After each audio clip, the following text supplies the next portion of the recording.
Hi everyone, my name is Yanhua Yang. Today I will be talking about the trade agreement, product and service import and export between Canada and Spain, and the logistical elements.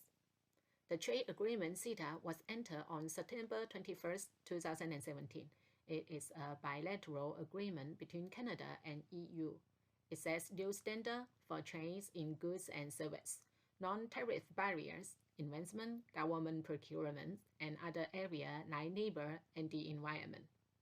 CETA is helping to create jobs, strengthen economic relations, and boost Canada's trade with the world's second largest market.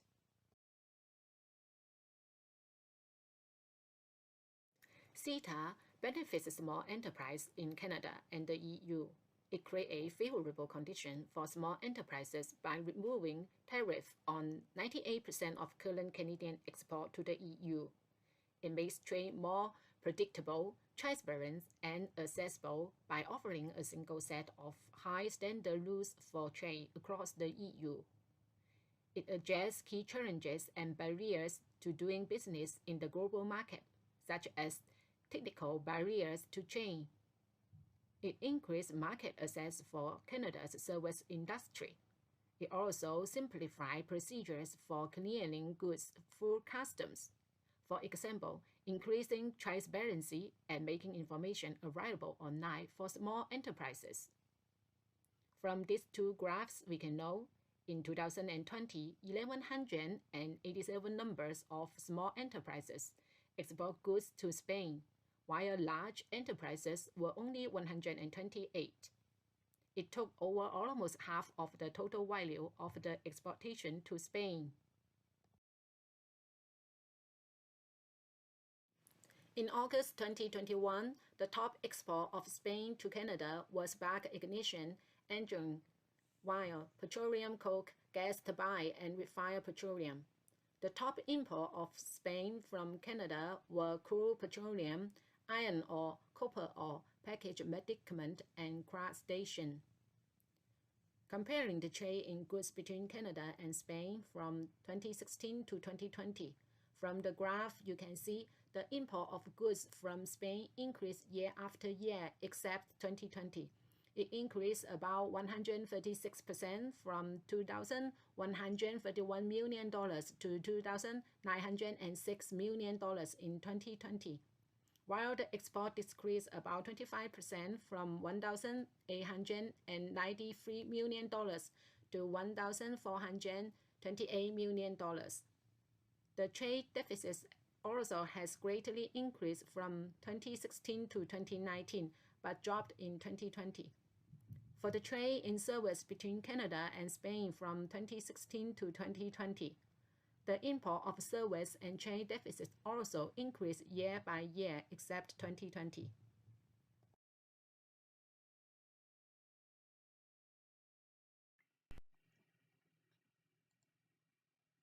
Good day, everyone. My name is Alberto Munar, and I have this I come up with three trade barrier that Bodega's wine company can experience and expanding its business here in Canada.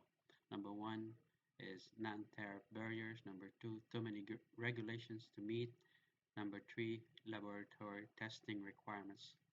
In the following slides, I will discuss them one by one.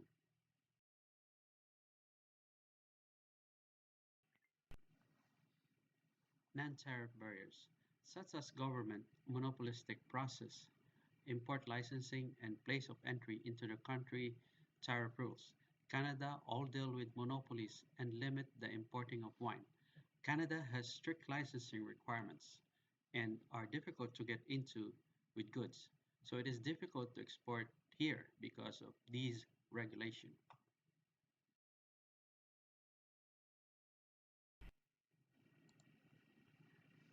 Number two, too many regulations to meet means wine importing to Canada is under heavy standard from federal government and provincial government level that had different standards in every province. What what that means is that any wine importer need to deal with federal regulations, licensing, and deal with provincial government regulation. These provincial regulations, not only those regulations, will always differ from province to province. Number three, laboratory testing. Canada requires a laboratory test and certificate of the compounds in the wine, making it difficult for companies to adhere to the testing because of trade secrets, raw materials, and its winemaking process.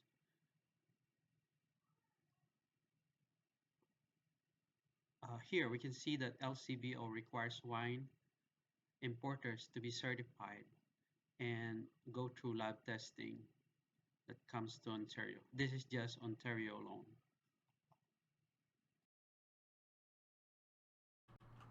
As of the beginning of December, the euro currently trades at $1.45 CAD. The other way around, the CAD trades at 0.7 euros. Without taking other economic factors into account, the euro has been slowly depreciating throughout the year while the CAD has been appreciating. In September, the euro had a stronger drop where it bottomed out at 10 cents down from the start of the drop at the end of November and has begun to recover since then.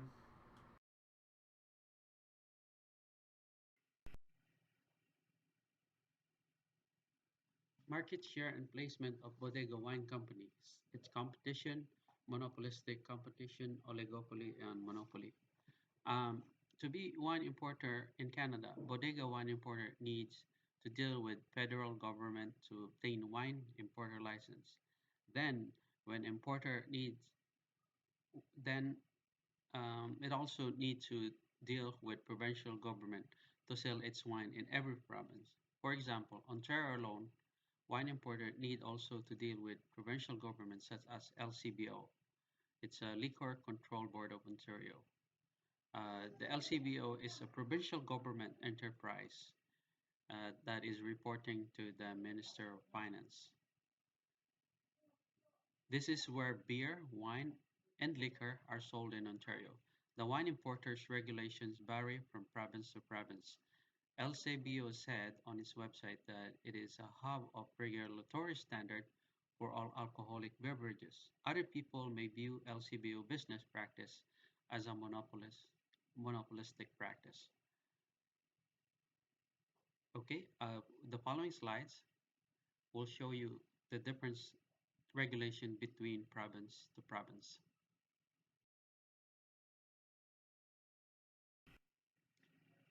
Here, here we can see that DTC means direct to customer. If the customer can buy wine from the manufacturer or from the retailer, and we can see in the left side British Columbia, Alberta, Saskatchewan, Manitoba.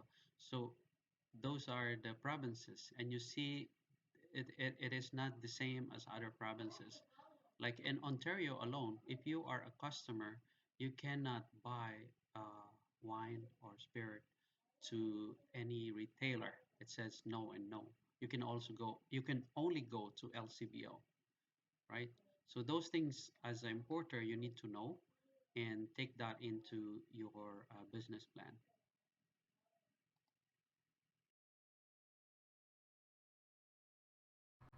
When expanding internationally, there should be a plan in place so that the expansion runs smoothly. This begins with a budget. The world runs on money, and nothing can be done without a proper budget to ensure that the business has the funds to expand. Next is a generalized strategy for the expansion process. This includes, but is not limited to, exports and imports, distribution, partnerships, mergers and acquisitions, and advertisement. It is also important that the budget is considered throughout the planning process. The current conditions of the market will also play a big factor in the development of the strategy. If the expansion will encompass multiple regions, then individual strategies will need to be considered for each region. This includes, but is not limited to, local regulations, hiring of international employees, determining the need for a local base of operations, and tax statuses. Once the strategy has been determined, a timeline should be created to ensure that the expansion occurs in a timely fashion. This also serves as a huge morale boost for investors as it gives them an idea when profits may begin to roll in.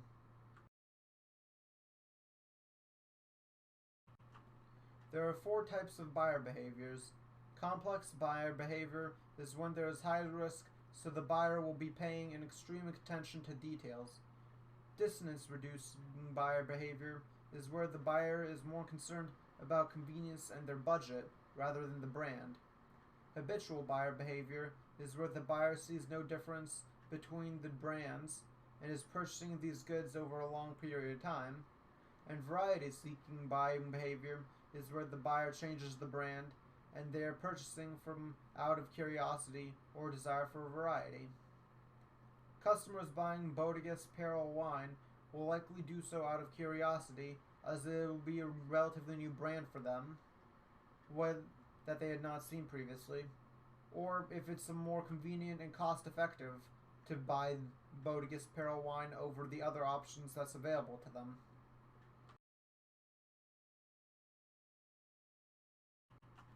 There are many reasons why people buy wine, but the most prevalent reasons come down to 4 main factors.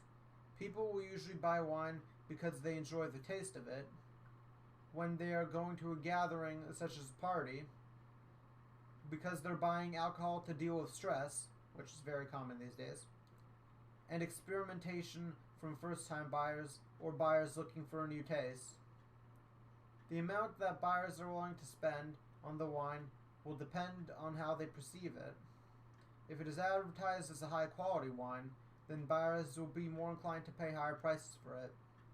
Regarding quality, as long as the quality fits within a certain range, there is more leeway to potential advertisement campaigns, as perception of those drinking the wine does have some small effect on how the wine tastes to them.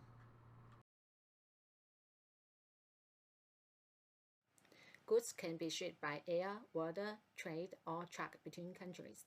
There are more than 10 shipment terms in international trade. The common shipment terms are EXW, FOB, CIF, and CFR. EXW means the buyer will pick up the goods at the supplier's warehouse, which means that any shipping risks and costs, including insurance, will be the buyer's responsibility. FOB, also called freight on board, is the most common shipment term. Under this term, the supplier is responsible for loading the goods onto a ship, including the local transport costs and the customs declaration costs for export. The buyer pays all the costs behind that, such as the cost of sea freight and insurance. CIF and CFR are the same things, except CIF includes insurance costs and CFR does not.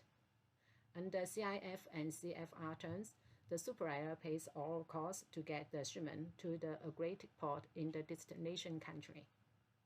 Since the supplier is responsible for different costs under different shipment terms, bodegas payroll needs to consider their offer according to the shipment terms carefully.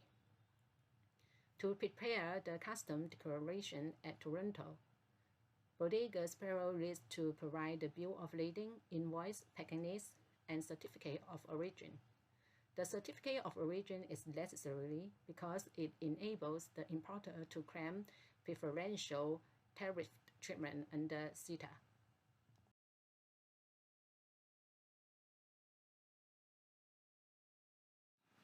There are 5 kinds of payment in international trade: cash in advance, letters of credit, documentary correction, open account, and consignment. The cash in advance payment has the highest rates for the importer and is most secure for the exporter, because the payment of goods is received before the ownership is transferred. Consignment payment is most secure for the importer and is safe for the exporter, because the payment of goods is sent to the exporter after the importer has sold the goods to the final customer. This means the exporter could not receive their money until the final customer has bought the goods. Therefore, for bodega payroll, cash in advance should be the best. However, considering the importer, Letter of credit or documentary correction should be better because both importer and exporter can have a certain degree of security.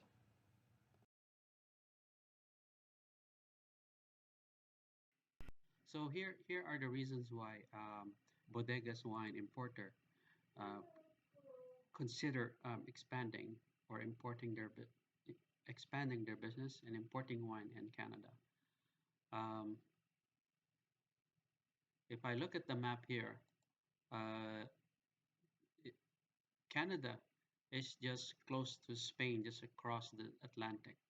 So it's not that far to import wines. That one reason, geographic location.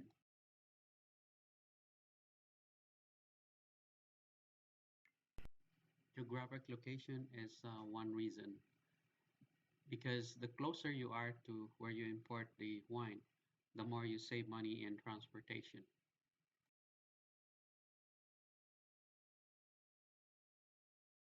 And if we look for comparison for opportunity and consumption, we have here in United States is people that drinking alcohol in 2010 is 17.3, and in Canada we have higher people that drinking alcohol, 22%.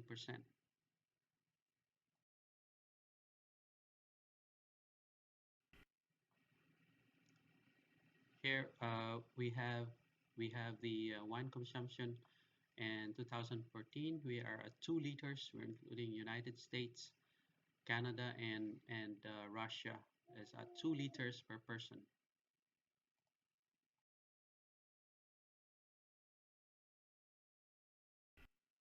But I look at more closer, and actually Canada is more higher.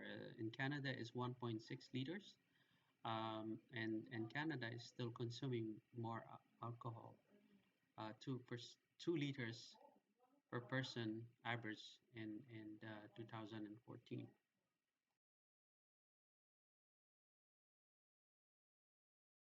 Hello, my name is Shrey Makhesana, and I will be presenting pest analysis. Pest analysis is a tool to make decision whether to do, whether not to do or not to do the trade. Pest analysis has main six influential points. First, political, second, economical, third, social, fourth, technological, fifth, environmental, and sixth, legal. The first point, political influence.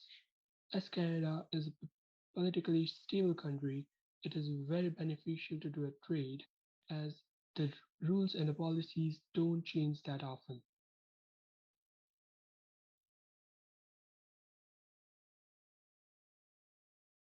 Second point, the economical influence.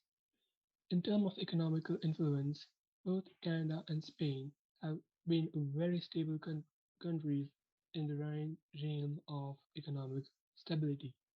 Both have very low inflation rates and relatively high employment rates.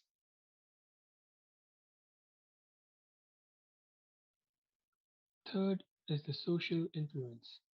In Canada, there are a lot of new potential buyers for wine, and which create a very stable social zone from which the company can get valuable feedback on which they can increase the customer satisfaction.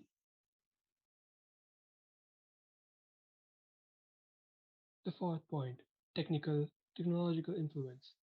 Canada is known for its development in new and advanced technologies, which can help in wine manufacturing and production, as well as in the growth of vineyards.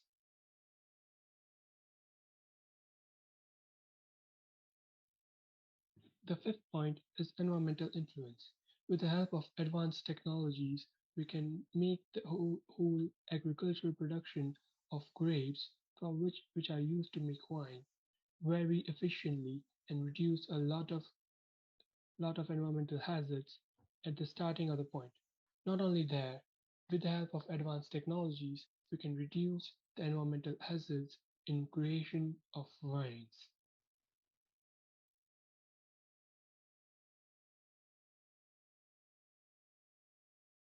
And the last point is the legal influence. As Canada is known for its provincial countries, each province has their own rules and regulations to follow. Some have strict rules, while others are lenient. These lenient rules can help thrive the company much more.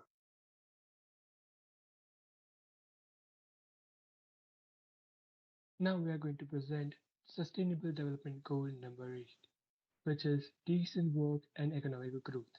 In our starting strategies, we are going to export the wine to Canada to the point at which it is beneficial to make the wine in Canada than to export to Canada.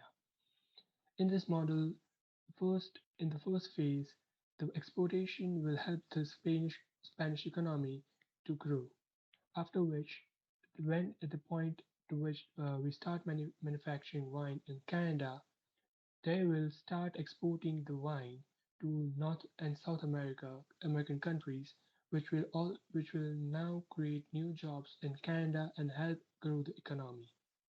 Now the load has been divided between Canadian and Spanish units of the company, which will help make the Spanish units manufacture and export mainly to Europe and the neighboring countries.